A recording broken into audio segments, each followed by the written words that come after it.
புளியம்பழங்குது இல்ல, அது பூ வரும், பூவுல இருந்து பிஞ்சு வரும், பிஞ்சில இருந்து காய் வரும், காயில இருந்து செங்காய் ஆகும், செங்காய் ஆனாலும் பழமாகும்.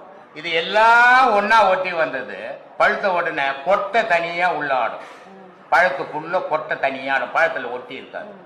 பழம் தனியா இருக்கும், பழத்துல இருந்து ஓடு தனியா இருக்கும், ஒன்னோட ஒண்ணு ஒட்டி. மீறி எல்லா பழமும் ஒன்னோட ஒண்ணு ஒட்டி இருக்கும், புளியம்பழம் ஒன்னோட ஒண்ணு ஒட்டி இருக்காது. மனிதனுடைய வாழ்வு அப்படி வாழணும்ன்றான் பாம்பாட்டி. அவன் தாண்டா முழு மனிதன், அவனால தாண்டா கடவுள் எப்பவுமே நீக்காதுறது.